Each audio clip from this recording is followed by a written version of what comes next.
Welcome to Mac Stories Unwind, the show that's all about the picks. Today's episode is sponsored by Backblaze. I'm John Voorhees, and with me is Federico Viticci. Happy Friday, Federico. Hello, John. Happy Friday to you as well. Yeah, another week down, another week closer to WWDC. I'm getting pretty darn excited about that. It's just around the corner, and we're starting to make our preparations at Mac Stories, so stay tuned for more info on what we'll be doing there. A lot of it'll be similar to what we've done in the last couple of years with the remote conference, but there'll be some changes as well. Yeah, there'll be some changes. There always are. We've got, we're always scheming. So, but today is all about the picks, Federico, and we've got a couple of good ones, I think. We got the picks. We got the picks for you. Yes, we always got the picks. We've been busy. It's been a little hard to do the picks. We've had a lot of things going on in our personal lives, but I've got an album for you, Federico. I've got Dropout Boogie by the Black Keys. And interesting. Okay. They're a fascinating band to me. Yes. They've been around 20 years now. I was really, no way. Really? Yeah, I was. Yeah, this album came out the day before the 20th anniversary of their first album. 20 years of albums, so I'm sure they were around before then, even a little bit. And I was blown away by that. I just didn't feel like it's been that long. But this is their 11th studio album. They had an album just last year, which I really liked. That album last year was Delta Cream. It came out in 2021, and it was an album of covers, which is a bit of a departure for the Black Keys. It was kind of like blues roots songs, the kinds of things that have influenced their own music. And I loved that album. I thought it was really, really well done. And Dropout Boogie has a lot of the feel of that album as well. It's very much a traditional Black Keys album. You can hear those words and decide whether that's a good thing or a bad thing. I mean, I've read a couple of reviews about this album, and Pitchfork came out on the side of that's a bad thing, that they're coasting, that the Black Keys are kind of in a rut and it's just more of the same. And I don't agree with that, really. I kind of fell along the lines of the Rolling Stones review of this, that it's the Black Keys doing what the Black Keys do. And I don't think there's anything wrong with that. It doesn't feel stale to me. It feels fresh. They've got the guitarist from ZZ Top on here on at least one of the tracks, Billy Gibbons, who's on Good Love, which sounds really good. I mean, it's got very much that ZZ Top Texas guitar twang thing going there.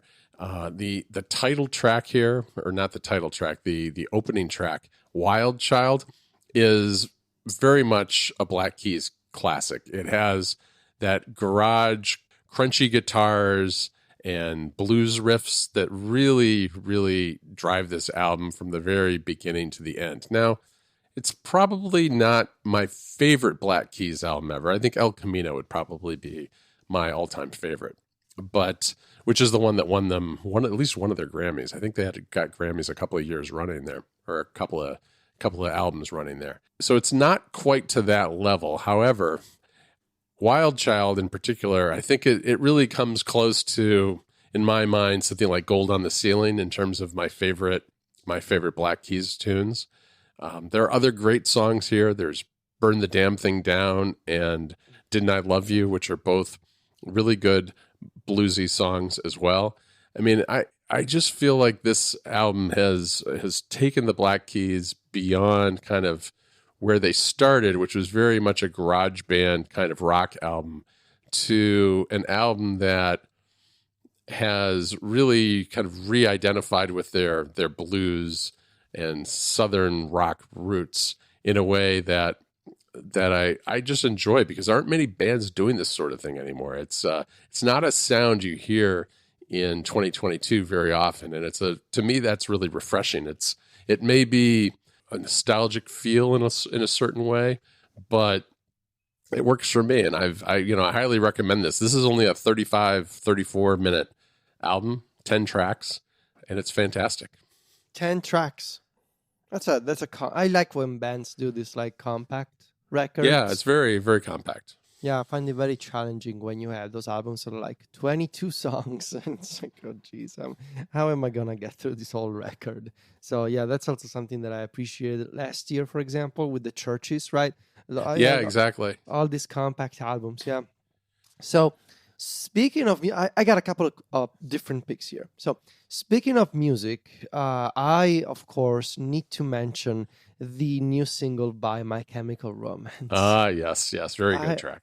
they just dropped a new single like a few days ago, just out of the blue. So, for context, My Chemical Romance, one of the emo punk rock bands of the mid 2000s, one of my all time favorite bands alongside Oasis. They broke up in 2013, and their last album was was actually a compilation that they did in 2014, like a greatest hits compilation called May Death Never Stop You, that came out in 2014. And the last single that they dropped was in that compilation in 2014, called Fake Your Death. So they have a new song out, which is called The Foundations of Decay. This is their first official single since 2014. And this is also the start of sort of the second life of My Chemical Romance. In that, you may remember, just before the pandemic started, in October 2019, the band announced their reunion, and they played like a one date only reunion show on December 20th, 2019 in Los Angeles. And at the time, they also announced that they would do like a tour. And then, of course, the pandemic happened, and that was put on hold. So we've been living for the past almost 3 years, 2 years and a half, with the knowledge that My Chemical Romance had reunited. And last year, the singer of the band, Gerard Way, he's been busy, creating the Umbrella Academy, the show on Netflix, obviously. But he announced last year that he was working on new music. So we had this knowledge that My Chemical Romance were up to something, but we didn't know what. And then, of course, a few months ago, they re-announced their world tour, which actually started from the UK. They played their first date in the UK a couple of days ago. I've been watching some of the live videos from the audience. They look incredible. They are in great shape and they sound incredible. But just before the tour started, they dropped this new single, The Foundations of Decay. It's incredible. It's amazing. It's a My Chemical Romance song that mixes classic emo elements with prog rock, metal, obviously. They have this. It's got this amazing crescendo at the end, and it's got this sort of metal rhythmic structure where the guitar player of the band. And actually, I can say Mac Stories reader. I know this sounds wild, but it's true. Ray Toro, one of the guitar players and founding members of My Chemical Romance, he really goes at it in that section of the song. So, the Foundations of Decay, I really like it. It's a 6-minute track that starts kind of slow with this static noise, and then the vocals come in, and they have this epic chorus that's pure My Chemical Romance, and then the screamo comes in, and there's this crescendo at the end. I mean, if you love My Chemical Romance, you're gonna love this song. So I wanna get more from them now, because now there's rumors going around that they're actually working on an album. I saw some photos from the UK tour that they have the merchandise available right in the concert area. They have the stands with the merchandise things, and there's a ton. I saw the photos. There's a ton of accessories like T-shirts, scarves, hats. The usual, with the word "Swarm" on it. And so some people are speculating that Swarm may be the name of the next My Chemical Romance record. But yeah, there's a new My Chemical Romance single, The Foundations of Decay. Go listen to it. It's available on Apple Music, everywhere. It's got lyrics on Apple Music. I've actually seen some comments from people that they don't like how the song sounds in terms of the vocals. That the vocals are kind of muddy and hard to make out. Yeah, right. Which I think it's a stylistic choice. This isn't the kind of. It doesn't sound like, I don't know, Sing, from 2013. From Danger Days, their 2013 album. Like, this is a different kind of style.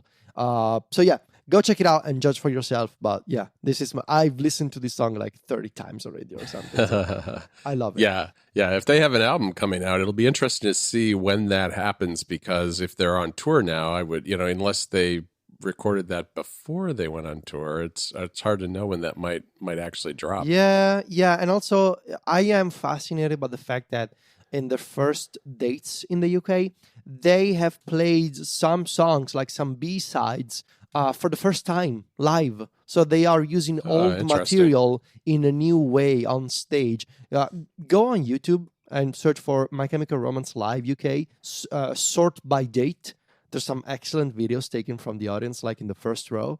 They look great. They are in great shape. Like, physically speaking, they are in great shape. And Gerard sounds great. Like, it's been a few years, so you're always concerned.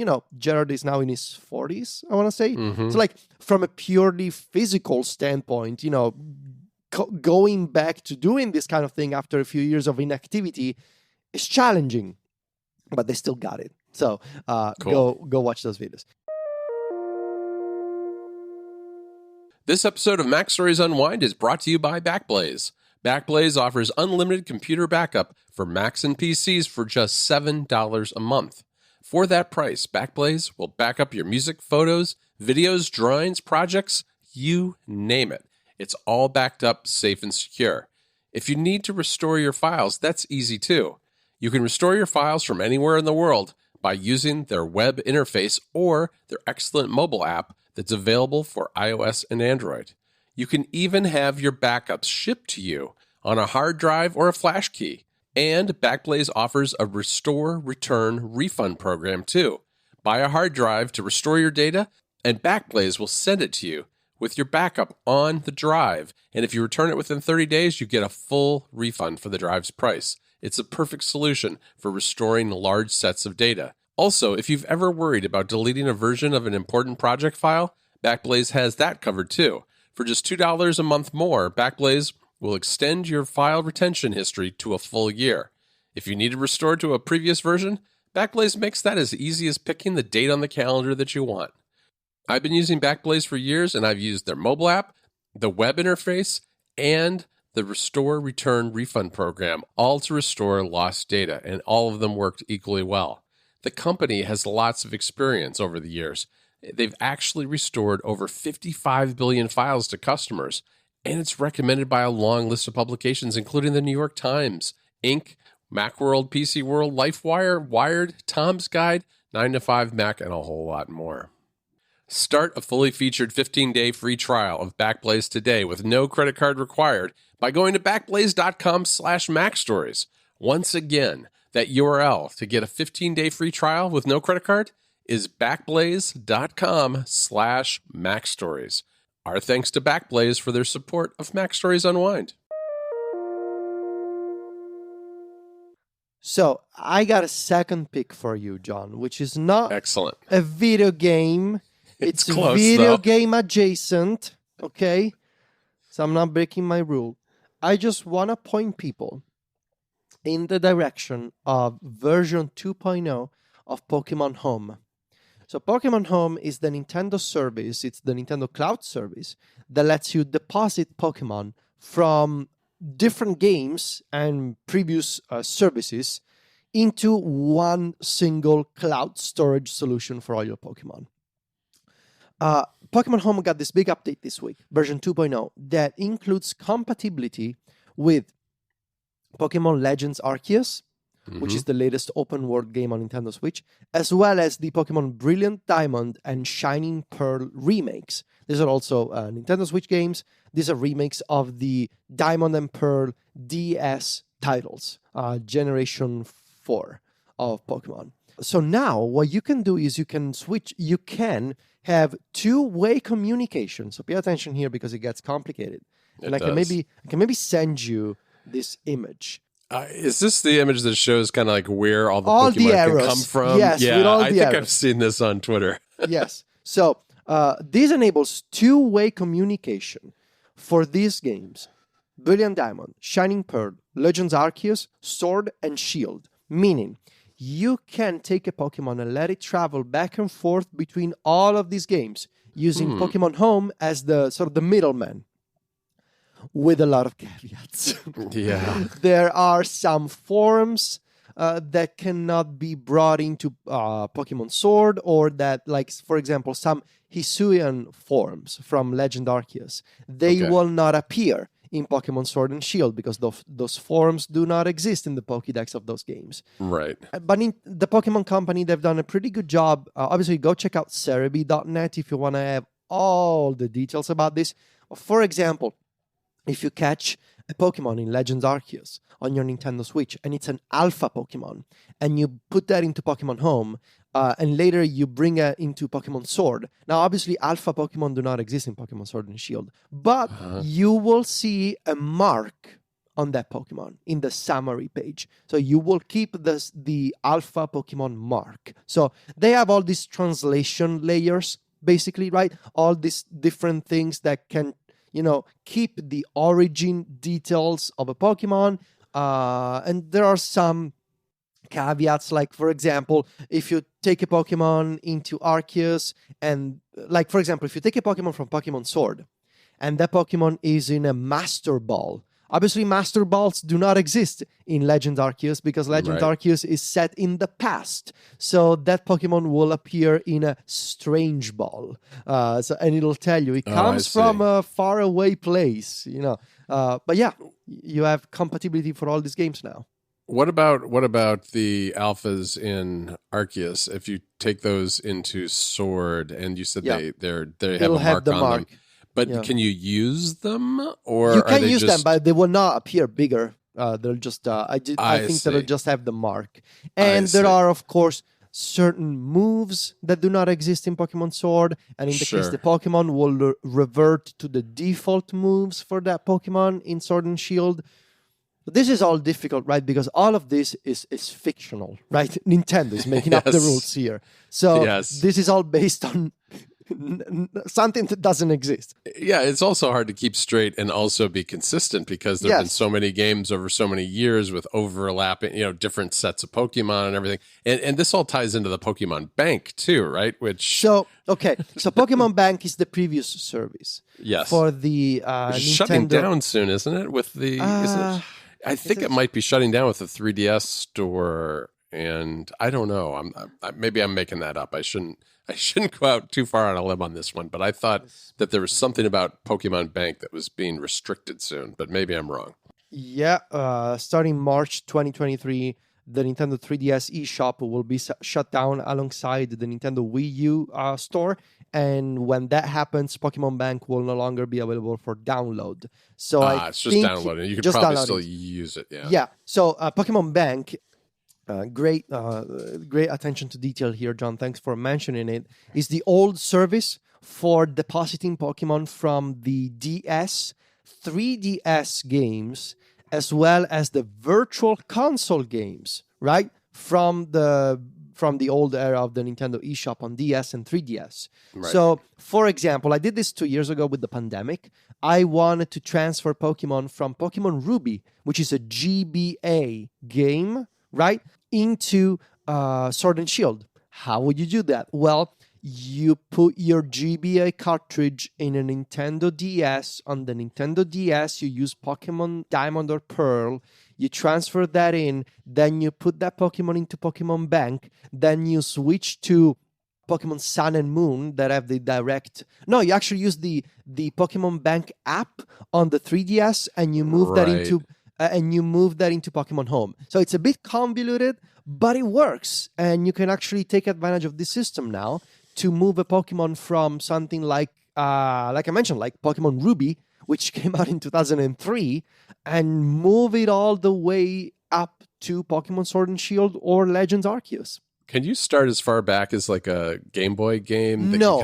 Because there are DS models that take those cartridges, right? Yes, but Pokemon from Generation 1 and 2, they never received support for that kind of transfer method. Okay. So from the original cartridges, I think you can transfer Pokemon from the Virtual Console versions of those games. So, right? like if you had Pokemon Yellow on the Yep. Virtual Console. Oh, okay. Yep. Interesting. That's too Yep. bad that they didn't do it with the actual cartridges. Yeah.